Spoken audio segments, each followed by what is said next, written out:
Hello everyone, we have one more topic and that is rent control. Please note that I'll limit the discussion to the context of a landlord, not as a tenant. Regardless of where you're investing, whether it's in California or another state, you should always investigate rent control laws. These laws vary significantly between the states and the local jurisdictions. In California, a rent control ordinance, referred to as the Tenant Protection Act, was updated as of April 1st, 2024. Although I will not cover the TPA in this lecture, it is covered in detail in our course, Rent Caps and Just Cause Evictions. That course is highly recommended and provides a wealth of valuable information. In this lecture, we will take a slightly different approach and discuss the rent control statutes in the city of Los Angeles. The opinions about the statutes range from progressive to onerous.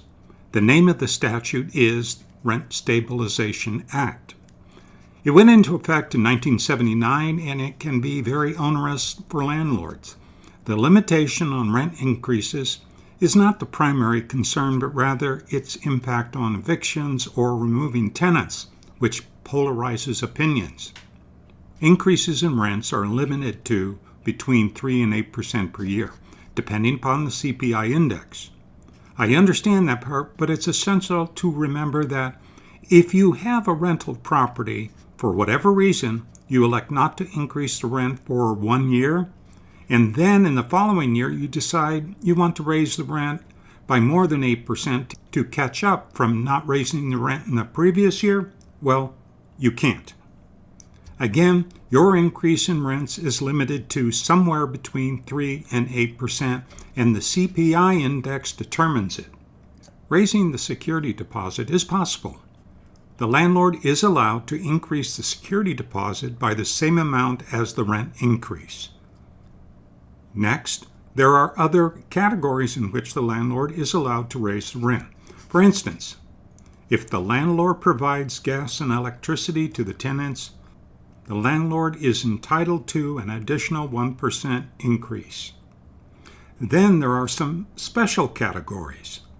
One of them is that the landlord can raise the rent by 19%, provided the landlord has not raised the rent at all since May 31st of 1976.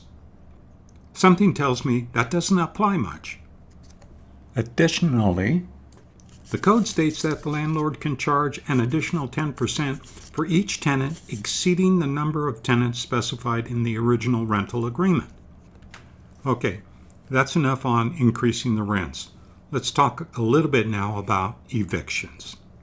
The rules about tenant removal need to be carefully considered. In the instance where a tenant has been in the property for longer than 1 year, there are limitations on removing that tenant. Briefly, a landlord can do it, but subject to paying relocation fees. I learned this one the hard way. In my situation, I bought a building about 10 years ago. My goal was to refurbish the units, re-tenant them with tenants willing to pay higher rents. The numbers seemed to make sense, but I wasn't aware of the relocation fee. For whatever reason, I didn't think that there was one, but there is. The building was larger. However, only 2 tenants had been there for more than 1 year.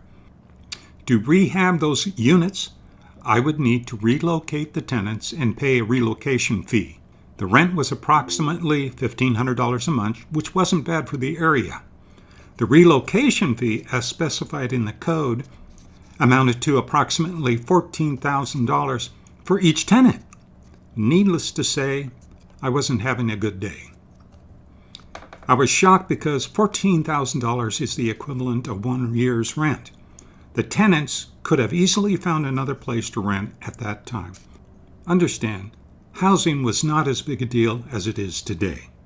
So if you're buying a rental property and expect to fix it up, re-tenant it, and then possibly sell it or increase your returns by raising the rents on the property, you had better check into the codes carefully.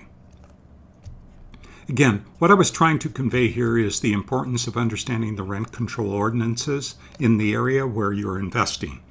This is a significant issue in certain counties and cities. If you have any questions about the material, please don't hesitate to let me know, and please post a comment or question in the forum. Again, check out the course Rent Caps and Just Cause Evictions for a more detailed discussion on some of the topics discussed in this lecture.